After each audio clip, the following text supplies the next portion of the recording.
બાળકો હોય તો ડાબેરી માટેનો વળાંક એન્ટિકનો છે, આમાં વળાંક હોય. અને આપણી મૂળાક્ષર શ્રેણી જે જમણેરીના પક્ષમાં, તો બાળકો ડાબેરી બાળકોને શા માટે જમણેરી વળાંકવાળા અક્ષરો શરૂઆત પાછા જમણેરી વળાંકવાળા, એટલે ડાબેરી જમણેરી શું કામ આપવું સર?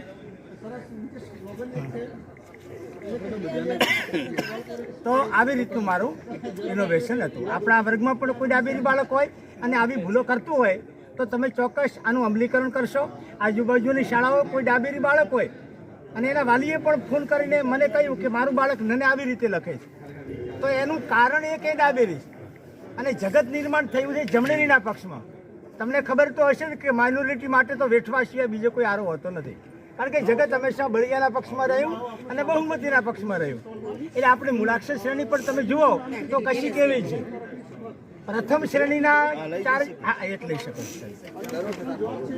તો આવું મારું ઇનોવેશન હતું. આપણા ત્યાં પણ કોઈ ડાબેરી બાળક હોય અને આવી ભૂલો કરતો ચેન્જીસ કરાવડાવું. આ થેરાપી દ્વારા બાળકોને અત્યારથી કે ભાઈ એનામાં સમજો કે એનામાં એકાગ્રતા નથી, એ ડિસિપ્લિન નથી, એ ચંચળ છે, એ ધ્યાન નથી આપતો ભણવામાં, તો આપણે અક્ષરોમાં ફેરફાર કરાવીને એને આપણે ધ્યાન આપતો કરી શકીએ છીએ, એને એકાગ્ર બનાવી શકીએ છીએ, એનામાં લીડરશીપની ક્ષમતાનો વિકાસ કરી શકીએ છીએ.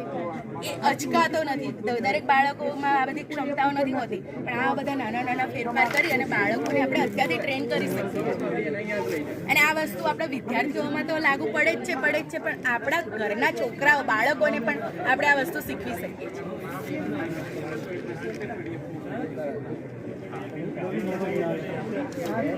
બે થાય એક ખૂણો બનાવવાનો છે, કોર્નર, કે જ્યાં પોતાના ઘરમાં રહેલી વધારાની વસ્તુ, સ્વેટર છે કે બોક્સ છે કે બોટલ છે, પેન છે, એ મૂકવાનું. પહેલાં આપણે મૂકવાનું. બાળકોને કહેવાનું તમારા ઘરમાં વધારાની વસ્તુ, અને પછી જેને જરૂર હોય એ ત્યાંથી લઈ જાય. ત્યાગની ભાવના, અપરિગ્રહ અને ટ્રસ્ટીશીપનો સિદ્ધાંત એમાં ઓટોમેટિક આવી જાય છે. ટાઈમ ટ્રેકર બેચ એ કેવી વસ્તુ છે કે અનિયમિત અને બિનજવાબદાર વિદ્યાર્થીઓને સીધા કરવા માટે નિયમિત અને જે જવાબદાર વિદ્યાર્થીઓ છે એમને દર શનિવારે પ્રાર્થના સભામાં આપણે ટાઈમ ટ્રેકર બેચ આપી અને સન્માનિત કરવાના, જેનાથી પેલા અનિયમિત વિદ્યાર્થીઓ છે એ ઓટોમેટિક નિયમિત થાય. અને છેલ્લું છે સેલ્ફ ચેકિંગ. બાળકો ચોકલેટની જગ્યાએ મૂકેલા છે 10 પ્રકારની પ્રવૃત્તિઓ કે બાળકને પોતાની યથાશક્તિ પ્રમાણે શાળાને ભેટ આપે અને પોતાના તે કીડિયારું છે, અહીંયા પક્ષી ચણ છે, ચકલીઘર છે, પાણીની પરબ છે, પક્ષી પરબ છે, છોડ છે, કુંડા છે અને ચણ છે. બાળક પોતાની શક્તિ પ્રમાણે શાળાને ભેટ આપે અને પોતાના જન્મદિવસે એટલે ચોકલેટ એક તો સ્કૂલમાં બંધ થઈ ગઈ અને સાથે સાથે શાળાનું પર્યાવરણ પણ.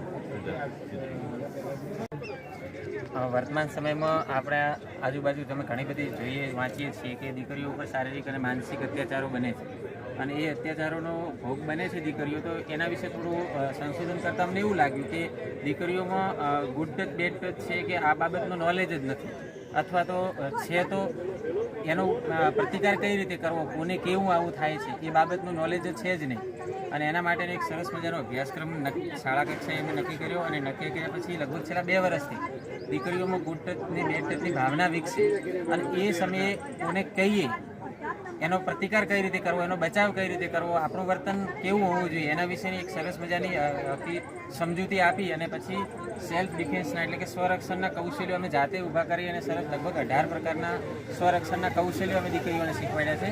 અને સાથે સાથે આગળ જરૂર લાગતા લગભગ 12 પ્રકારના લાઠી દાવના કૌશલ્યો પણ અમે દીકરીઓને શીખવાડ્યા કે લાઠી દ્વારા કોઈ આપણને એવી રીતે હુમલો કરે છે તો આપણે કઈ રીતે બચાવ કરી શકીએ, કઈ રીતે પ્રતિકાર કરી શકીએ. એ સરસ મજાનો મેં ઇનોવેશન કર્યું છે. આવો બેન. અને ના આગાહી કરી શકાય એમાં કેવી, પછી એને વ્યાખ્યાયિત કરે, એટલે એક માઇન્ડ મેપ આપણે જેમ જેમ માઇન્ડમાં જરૂર પડે એમ આગળ માઇન્ડ મેપ કરી આગળ. પછી રિપોર્ટ્સ, આ રિપોર્ટ એ ખૂબ ઇમ્પોર્ટન્ટ છે. આપણા એક કાગળના 1000 પ્રકારના રિપોર્ટ તૈયાર કરી આપે, જેવો તમારે જેવા પ્રકારનો રિપોર્ટ એનો જોઈએ એવો.